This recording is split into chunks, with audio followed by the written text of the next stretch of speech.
25 août 2013, je sais pas comment je me suis retrouvé là, mais je suis chez Garba, chez Garba Fofana.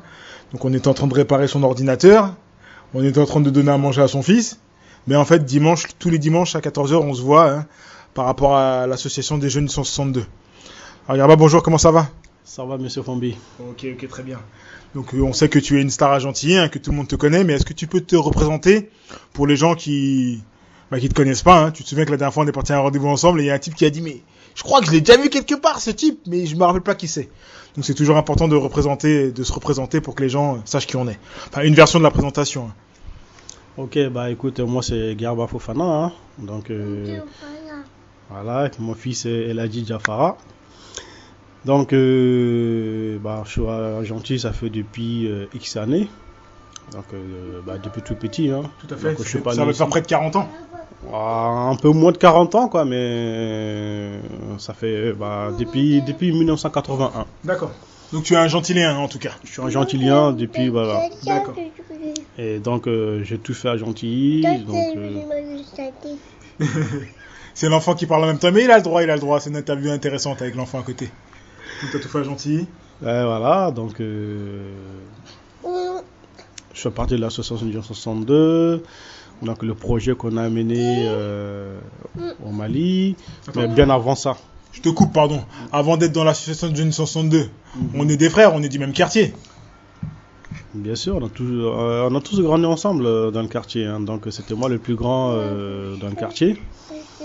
Donc je reprends, dire ouh là là, ça fait depuis à l'époque, Monsieur Fambi était tout petit. Ah oui. Il y avait le grand frère qui c'est Kossi. Tout à fait. Il y avait encore plus grand, qui est Farid et tout ça et tout. Et les frères de David Géral, Jean-Pierre et ça et tout. Ouais, vas-y, écoute bien, je me surprends. Ouais. Qu'est-ce qu'il y a? On est à la maison, c'est dimanche. Donc il y avait tout le monde. Ouais, il y avait tout le monde, donc voilà, donc on a tous grandi dans la même cité. Papa, oui. là c'est tonton. Non, c'est pas autour de tonton, c'est autour de papa. Vas-y papa. Donc c'est vrai qu'on est, comment dire, 162, c'est une famille. Donc tout le monde se connaît, nos parents se connaissent, donc vraiment on est une famille, quoi. Il n'y a pas de différence entre nous. Que tu sois malien, sénégalais, togolais, donc on est tous pareils, quoi. Algérien, marocain. On est tous pareils, on est tous, c'est une famille, quoi. Français, donc, comme je t'ai dit, on est tous, c'est ça qui est bien là. 162, c'est, comment dire, on s'est tous retrouvés ici. Et on a tous eu, même s'il y a un problème, on a tous le même état d'esprit. Pareil, il n'y a pas de différence, quoi. C'est-à-dire que moi, je peux aller manger chez Fambi, que Fambi il peut venir manger chez moi. Donc, c'est-à-dire qu'on est, voilà, quoi. Nos parents ils respectent, ils se connaissent, donc les enfants aussi, pareil. Donc, voilà, quoi. D'accord. C'est ça, une famille comme ça, et donc c'est très difficile de le casser, quoi. C'est sûr. D'accord. Donc maintenant, on va revenir à l'association. Donc aujourd'hui, c'est toi le président. Ça va faire 3 ans bientôt. Qu'est-ce que tu peux faire comment tu t'es retrouvé président déjà d'une, et pourquoi c'est important pour toi d'être président de l'association aujourd'hui? Comment je me suis retrouvé président de cette association? Donc, j'ai toujours voulu être président, mais on m'a toujours refusé d'être président. Pourquoi? Parce que le projet qu'on fait au Mali, projet de coopération qu'on mène au Mali, c'est vrai que c'est moi qui ai amené l'idée du projet, et aussi le projet on le fait c'est dans le village de mes parents. Et donc on s'est dit c'est mal vu que moi je sois président, que d'autant plus je suis originaire de ce village. Tout à fait. Et les gens ils vont penser que voilà, en plus il vient de ce village-là, il est président, et donc on connaît bien l'état d'esprit des gens, les gens comment ils pensent, on sait pas ce qui se passe dans la tête des gens, mais ils peuvent dire oui, il est président, et en plus il y a des fonds, et on ne sait pas l'argent, ça va venir, qu'est-ce qu'il veut faire avec, et donc voilà. Et donc, je préfère pas me trouver avec les RG, ça et tout, avec l'FBI derrière le dos. Et donc, chaque année, on a changé de président. Donc, le début, c'était Bamadi. Après, il y a eu Fombi, il y a eu Nama. Jimmy, ma soeur Bintou. Janvier. Bon, le dernier président, c'était Janvier. Hein, donc, Nama aussi. Ouais, j'avais dit Nama. Et donc, Après, ça a été toi. après, voilà, le dernier président actuellement aujourd'hui, c'est moi. D'accord. Et finalement, je suis président de l'AJ 162 au bout de 17 ans. D'accord. Ouais, 17 ans après, ouais. Est-ce que tu peux présenter cette association, ta version à toi de l'association, puisqu'on a tous notre regard, hein. C'est toujours marrant quand on présente l'association, quand on fait l'historique. Parce que pour moi, je dirais, quand je parle de l'association, moi je dis toujours que c'est pas l'association, c'est notre famille, on se connaît avant l'association. Mais comment toi tu peux présenter l'association, ton historique à toi? Comment elle s'est créée? Comment... Non, mais bon, comme tu dis, hein, Fombi, hein, l'association, c'est une famille. Mais bon, c'est pas une famille comme une famille à l'africaine comme nos parents, quoi. C'est-à-dire que si ça aurait été comme une association comme nos parents ils faisaient, on n'aurait pas fait ce que nous on fait aujourd'hui. C'est-à-dire ça n'a... Attends, tu peux... Tu veux que je mette stop? Ok, je vais mettre pause. Allez, C'est bon, donc on a donné à manger à l'Adji, ça va là. Alors, donc tu disais? Voilà, je disais que c'est vrai que cette association qu'on a créée, c'est vraiment une association vraiment de jeunes, comme on dit.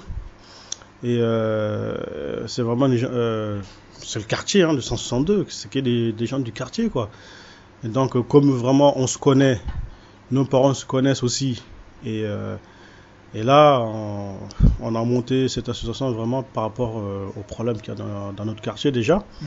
Avant, le projet c'est venu bien avant, après, quoi. Hein. Donc le but vraiment c'était de dynamiser un peu les jeunes dans notre quartier. Parce que parmi tous ces jeunes-là, comme je disais tout à l'heure, on se connaît, mais la plupart des jeunes aussi, il y en a qui prennent un autre chemin et d'autres prennent d'autres chemins, quoi. Donc chacun fait sa vie comme il veut, mais bon, voilà.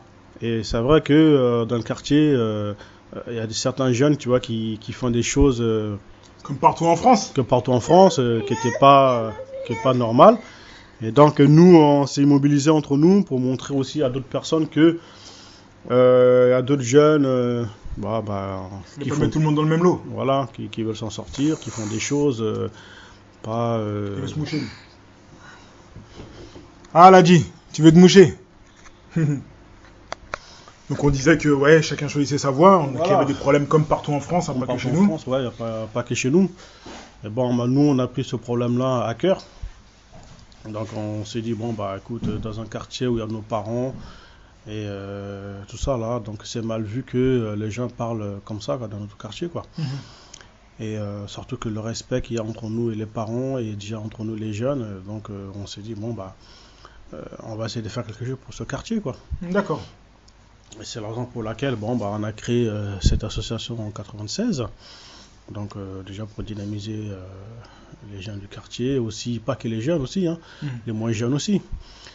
Et les moins jeunes, les vieux, tout le monde, quoi. Donc c'est ça, donc il y a eu l'association qui a été créée. Maintenant toi tu t'es pointé avec l'idée d'aller à Kolobo. Alors déjà mais l'association elle a été créée en 96. Donc moi je me suis présenté avec le projet au Mali, c'était en 97, vers là. Fin 97, début 98, quoi. Donc voilà, donc ça faisait un an déjà que l'association elle existait. Donc voilà. Il débarque avec son vélo, ton fils là. C'est quoi cette histoire? Il veut pas qu'on fasse notre interview ou quoi? C'est pas vélo, c'est moto. Avec sa moto. D'accord. Ok, donc fin 97, tu viens avec l'idée. Ouais. D'où est-ce qu'elle t'est venue cette idée déjà d'une? Pourquoi tu as voulu faire ça? Non, mais moi j'ai toujours voulu faire ce genre de projet de coopération, quoi. Ça m'a toujours tenté. D'où m'est venue cette idée-là? Parce que j'étais parti avec mon école quand j'étais à l'école à Pantin. On était parti, on a fait un voyage comme ça en Côte d'Ivoire. Pareil, aide humanitaire, ramener dans une école des matériels et ça et tout. D'accord. Et donc, comme moi, en Côte d'Ivoire, j'ai tellement de familles là-bas aussi, il y a beaucoup de familles en Côte d'Ivoire. Et on discutait comme ça et tout. Et donc, ils m'ont posé des questions que j'étais venu faire quoi là. Donc, je leur ai expliqué tout ça et tout. Et après, ils m'ont dit, ouais, bah, c'est bien, mais pourquoi tu n'essaies pas de faire ça aussi dans ton village et tout? Eux aussi, ils ont besoin des livres, ça et tout, quoi. Alors, j'ai dit, bah, écoute, bon, c'est un truc, j'avais déjà l'idée, Ouais. mais après, bon, bah, j'ai dit, bon, bah, à voir. Mhm. On verra ça par la suite. Après, bon, bah, Il a dit, il descend, il monte sur la moto, lui. 97, je suis parti au Mali. Mhm. Quand j'étais au Mali, donc j'avais mon petit caméscope, j'ai filmé. Ah oui, c'est l'année Ah oui, je me souviens. Tu as Voilà. ramené les vidéos. Voilà, j'ai mon petit caméscope et tout, j'ai filmé un peu partout, la population. Tout à fait. Même là-bas, la population là-bas, quand ils me voyaient, j'étais en train de filmer, ils disaient, mais c'est quoi ce petit blanc là qui vient filmer, nous filmer, ça et tout. Petit blanc, un noir comme toi. Non, petit blanc, bah, parce que tu sais, hein, quand t'es ici, même t'es noir ou pas, là-bas t'es blanc. D'accord, Donc t'es français, t'es pas malien. d'accord. Donc c'est pour ça que je me suis dit, nos origines, nous on dit qu'on est des Africains, qu'on est en France ici. Une fois qu'on est chez nous, on dit voilà, on est des blancs. D'accord, Et donc on sait pas où mettre les pieds. tout à fait. Donc faut qu'on m'explique de quelle origine on est exactement, parce que quand on est en origine, je suis originaire malien. Mhm.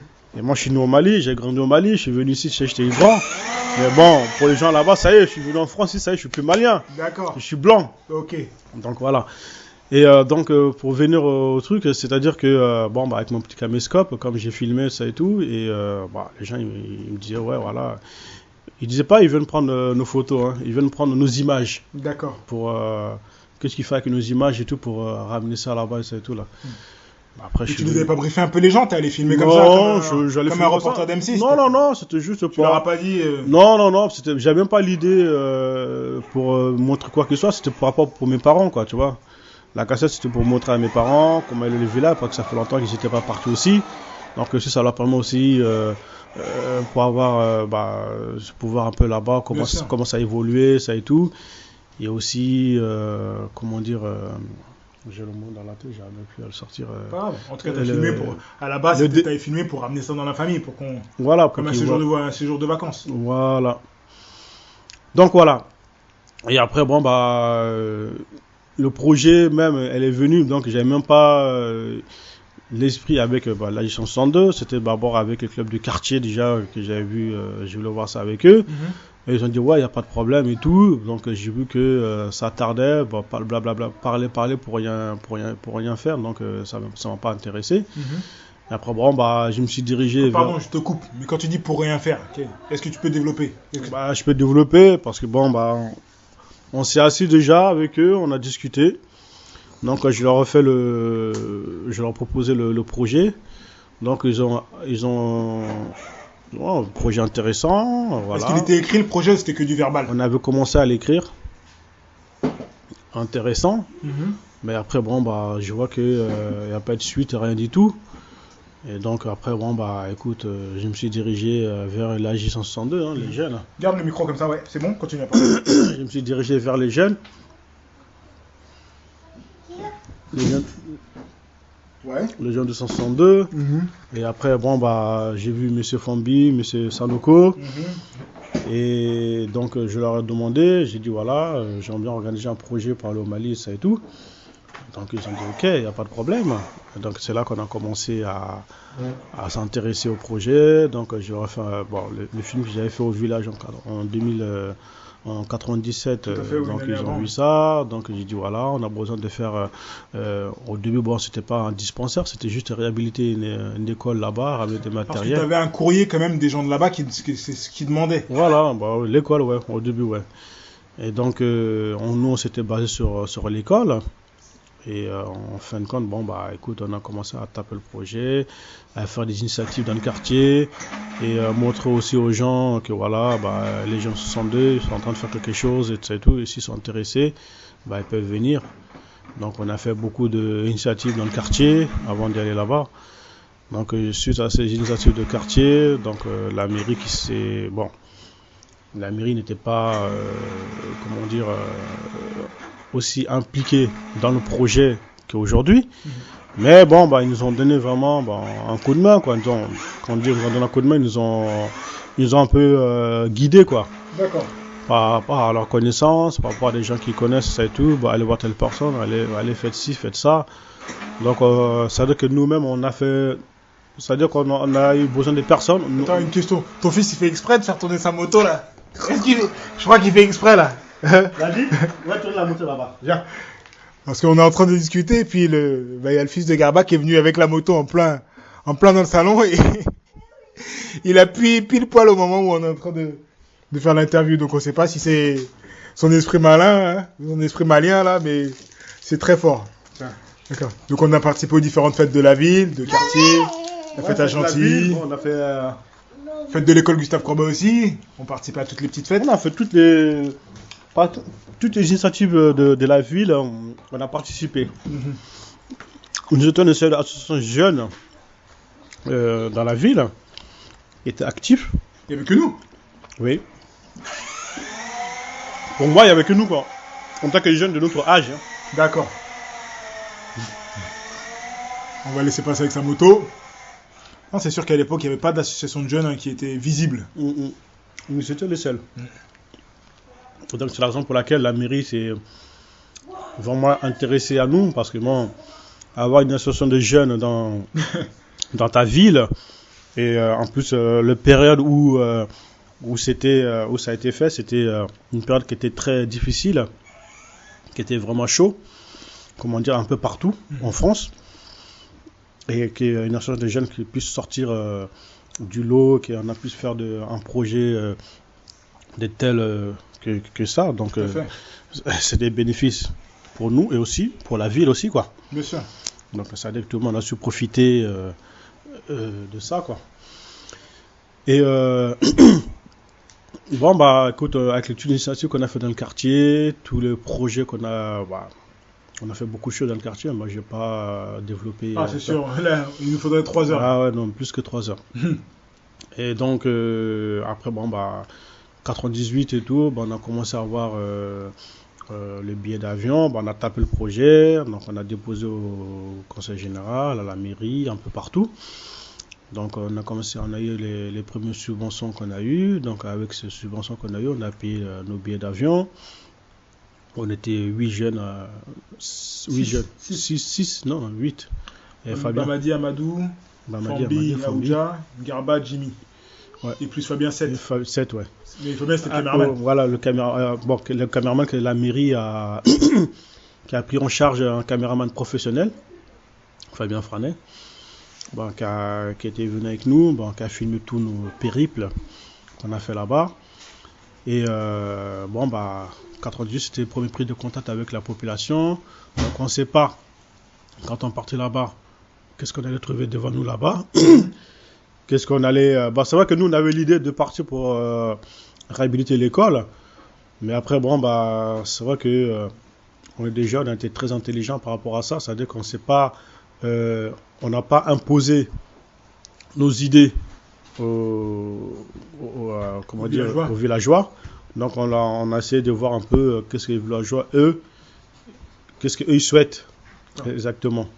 Et pourquoi pourtant on l'a joué comme ça? Pourquoi on n'a pas imposé nos idées? On s'est dit, c'est vrai que c'est par rapport à l'éducation qu'on a eue, je pense, que l'éducation qu'on a ici dans notre quartier, c'est que tu ne vas pas arriver dans un pays et c'est-à-dire imposer ta loi, genre tu viens d'Europe ou tu viens d'Europe et que voilà quoi, c'est que tu es plus intelligent que eux là-bas. D'accord. Donc nous on s'est dit écoute, on a ramené les subventions, c'était pour réhabiliter l'école, mais on s'est retrouvé sur un dilemme, c'est-à-dire que la population là-bas, ils se sont dit que nous c'est vrai qu'on a une école, mais la plus importante pour nous c'est la santé. Donc nous, vu la santé, c'est vrai que c'est important. Après, ils nous ont expliqué à peu près le problème, pourquoi la santé, pourquoi ils veulent ça et tout. Et donc c'est là que on s'est dirigé vers ce projet de centre de santé. Bon, ce projet de centre de santé, ça nous a coûté très très cher parce que ça nous a fallu des voyages, des allers-retours. Il a fallu plusieurs missions. Ouais. Plusieurs missions, ah oui. Parce que mais c'était pour se connaître aussi. C'est pour se connaître mieux avec la population là-bas. Et après, 98, ça c'était pour une prise de contact. Après, Ladi, non! Ramène la clé. Amène la clé. C'est le petit qui nous fait le coup de vouloir faire des rayures dans la vitre, sur la fenêtre. Bravo Ladji, merci. Donc on donne l'émission pour se connaître avec eux. Voilà, connaître la population, connaître un peu aussi les institutions très importantes de maliens là-bas. Et donc c'est vrai qu'on a eu, avec la mairie, qui nous ont présenté une ONG qui est l'AMSID. Et donc le président de cette ONG qui était M. Bassirou Diarra, qui était ici en France, ici, qui faisait aussi secrétaire du Parti communiste français. Tout à fait. Ah, il avait beaucoup de casquettes. Hein. Croix-Rouge aussi, Secours populaire. Il faisait pas mal de choses. Voilà, donc il était ici. Donc, il avait les couleurs de notre ville, quoi. Il avait les couleurs de notre ville. Donc il était parti au Mali. Après l'indépendance du Mali, Le le Mali, ouais. Après l'indépendance du Mali 91, ils ont renversé les événements avec Moussa Traoré. Monsieur Traoré. Donc le monsieur Bassirou Diarra, il est retourné au Mali. Donc il était conseiller technique auprès de Alpha Omar Konaré, donc l'ancien président malien. Et donc c'est lui qui nous a reçus là-bas. Donc il nous a aussi ouvert des chemins là-bas sur place et tout, parce qu'il nous a pris rendez-vous avec certaines autorités sur place au Mali là-bas avant que nous on arrive. Et donc voilà, quand on est arrivé, tout était déjà calé, les rendez-vous, voilà, avec les ministres de la jeunesse, ministre de la santé aussi, je pense qu'on avait vu aussi. Et on a vu, on avait pas mal le préfet, tout ça et tout. Donc voilà. D'accord. On avait pas mal de gens et tout, réunions avec eux pour voir vraiment qu'est-ce que nous on souhaite faire. D'accord. C'est vrai que c'était un peu dur parce que bon, bah, quand ils voyaient aussi des jeunes comme nous, à cette époque-là, on avait qu'à 18, 20. Et quand ils voyaient ça des jeunes et tout, qui veulent faire de tels projets, donc c'était un peu difficile pour eux de dire oui tout de suite. Donc ils attendaient voir la suite. Et aussi, d'un côté, ils avaient peur aussi. Pourquoi? Parce qu'ils disaient qu'il y a beaucoup d'associations qui ont des idées comme ça et tout, qui veulent faire des choses. Mais après, il n'y a pas de suite.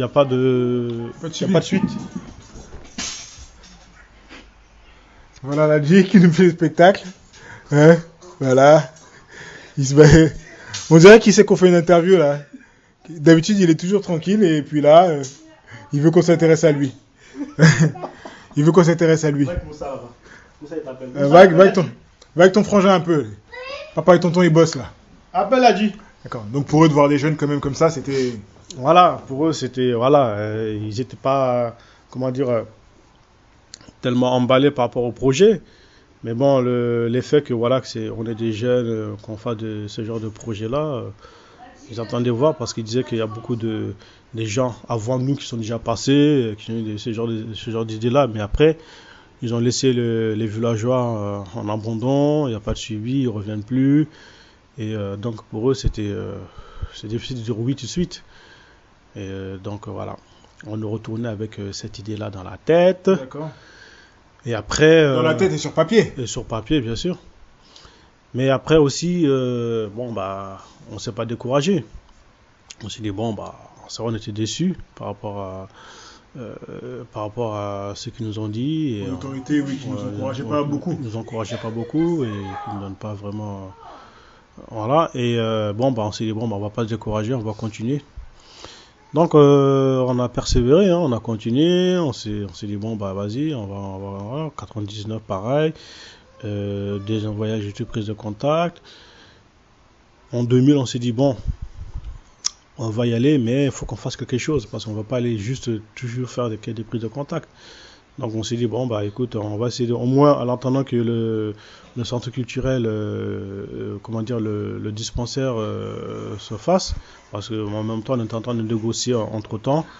Et en même temps aussi, on s'est dit, bon, bah, on va essayer de faire quelque chose aussi, montrer aux villageois que on a envie de faire quelque chose avec eux là-bas et faire quelque chose de bien là-bas, quoi, aussi, quoi.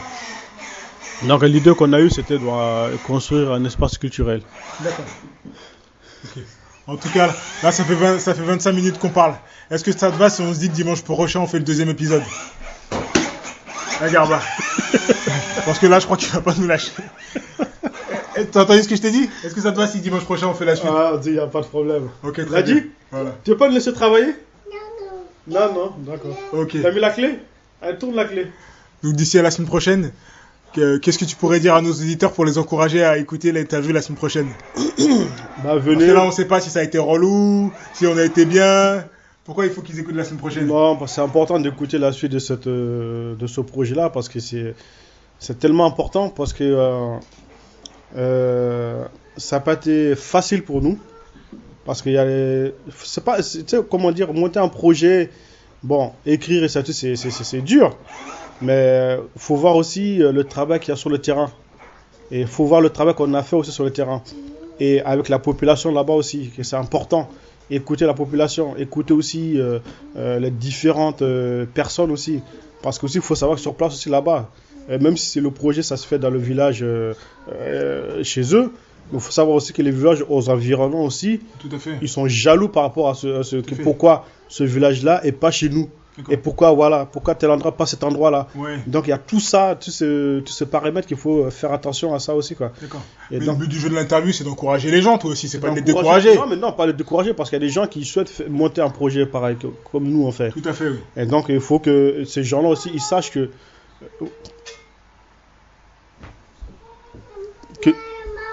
Oui, d'accord, merci. Maman. C'est un moment, ouais. C'est un maman, oui, c'est un maman le casque. Il faut que ces gens-là, il faut que ces gens-là, ils sachent que monter un projet, c'est facile. Écrire, tac, et envoyer, c'est facile. Mais après, c'est sur le terrain que tu vois le problème et les difficultés. D'accord.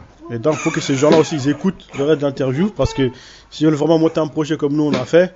Et c'est important pour eux d'écouter la suite de cette interview, quoi. Ok, bah, je te dis à dimanche prochain, président. Inch'Allah. Ok, à dimanche. Inch'Allah, ciao. Merci, Yarba.